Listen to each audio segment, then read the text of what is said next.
Welcome back. We spent the last couple of minutes speaking with the Commissioner for Commerce and Industry in Ogun State, Otunba Bimbola Ashiru, and he's still with us. Thanks for staying with us. Thank you very much. So let me ask you, you're a banker, and you spend, a lot of time in the banking world. Tell me how you got into banking in the first place. Yes, it's a funny world. When I came back, when I finished my school, I've always wanted to do something that will serve people, to help people. And one of the areas that you look at, I wanted to do marketing, but luckily for me, and that's why I will always be grateful to my first MD, Mr. Alagudwe. He's my mentor too. My late brother approached him and said, "Oh, my brother wants to work in the bank." I said, "No." And he called him, I said, "I should come." And I went to his office. In the history of that bank, I remember a chartered bank then. I saw him on Monday. By Friday, I had my letter of appointment, which has never happened in there. And I remembered vividly that the day I joined the bank, 1989, September, 5 of us joined. Mr. Tunde Lemo, who was the former deputy governor of Central Bank, was there. There's a lady called Chinwe, Frank Atuche, who was the former MDS, and Kola Jola myself. 5 of us joined the same day. Although the 2 of them, Frank Atuche, Tunde Lemo and Frank Atuche, they were about a step ahead of me. So we started in 1989, and I happened to be in private banking. And I was one of the people that started private banking with my late boss, Mr. Ayo Francis. So we started private banking together, and it has really helped me. I met a lot of people. I became private banker to so many prominent people in this country. And banking has actually helped me. It has exposed me because I've worked in treasury. I've worked in private banking, which I was actually managing. I became the regional director for the bank. I was in charge of the branches, the network. And towards the end of my career, before I took over this appointment, I was in charge of corporate affairs and CSI. I was the director of corporate affairs. So it really exposed me. All the areas of banking, I got it. And by the time I was leaving, I was the group head of public sector. And corporate affairs was still under me. And so by the time I left banking to come to government, to work in government, I found out that there's a little bit of similarity. But people see civil servants as, oh, no, I don't see it that way. I'm happy to tell you that when I joined the Ministry of Commerce and Industry, I found out that the crop of people there are very smart people. They are very intelligent. When they write speeches for you, they write memos to you, to see what they are doing there. But the point is that, as a leader, they want to trust you. They want to believe in you. You must walk the talk. Because, you see, by the time you are telling people that you must not do this, you must be seen to be leading by example. But I told them, when I came in, I said, the only collateral I'm bringing to this government is my integrity. And I want to live with it intact. And I'm happy by my first 4 years, I left it intact. And I pray that by the time I'm leaving during this second term, I'm going to leave it. Did you always know that you were going to end up in public service, or did it come as quite a shock for you? Well, I will tell you 2 things about my own life growing up. I remember vividly when as a young man, as a young banker, I tell people, oh, I'm a bloody civil servant, and they laugh at me. And people call me Otunba. I was not an Otunba then. 10 years ago, I was made an Otunba by Kabisi Aujale. And people call me Otunba. I became an Otunba. I used to call myself a bloody civil servant. Today, I'm seeing myself in public sector, in public environment. So, are you sure you don't want to call yourself the president of USA? I can't be because I'm not an American citizen. But you see, but the point is that destiny and faith works with people's lives. So what I'm saying basically is that I never believed that I would be a private. His Excellency, who made me, I have 3 relationships with him. We started as a friend. He became my brother. Now he's my boss. So we've been friends for almost 20 years now, and we've always had this respect for ourselves. The day he called me and said, look, we are coming to, he's tried in 2007, he tried and everything, always supporting him then and everything. And he was like, you should be thinking of how we are going to run the government each time we talk. But by the time he called me, I have no choice than to support him. I want him to succeed, and I'm happy with what he has been doing in Ogun State, the mission, the vision he has for Ogun State, and I'm happy to be part of this success story. How challenging has it been attracting investors to the state? Well, I won't call it challenging. I would call it a way of ensuring that he had a vision, like I said, that he wanted to create wealth, he wanted to create jobs for people.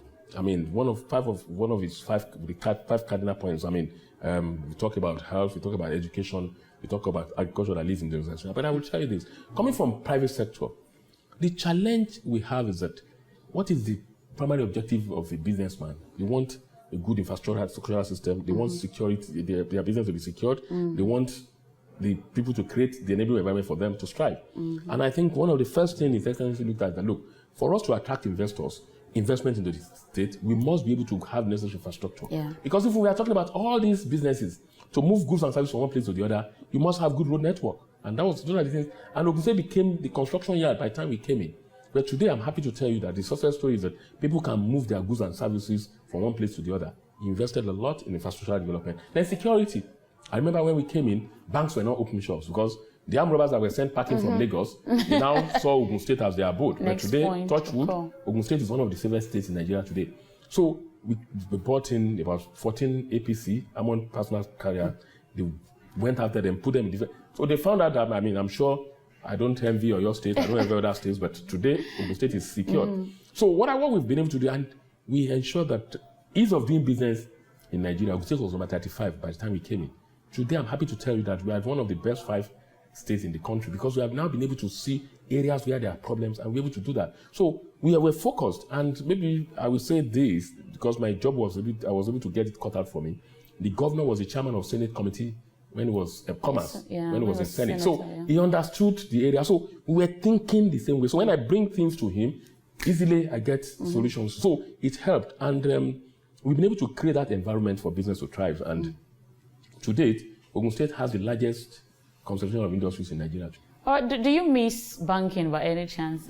Well, banking is in my blood. So I still think banking, because even when you are talking to these investors, they are talking about how they are going to raise funds. I give them ideas that, you can do it this way. These are the things you need to do. So I'm still, banking is an art. Even if I've retired from banking now, but I'm still a banker by profession. So, and I still get myself involved and I still sharpen my knowledge about so many things, look at the foreign exchange issues they are talking about. And so we're able to look at that and be able to sort that one out.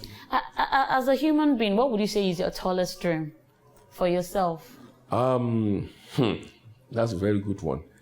I believe that I would say I have my heart's desire, and I pray that the good God will grant me that my heart's desire as soon as the time comes. You were on the economic team for Nigerian economic team at some point, I think sometime in 2011. Yes. Now there's been there's a current call for restructuring the economy right now.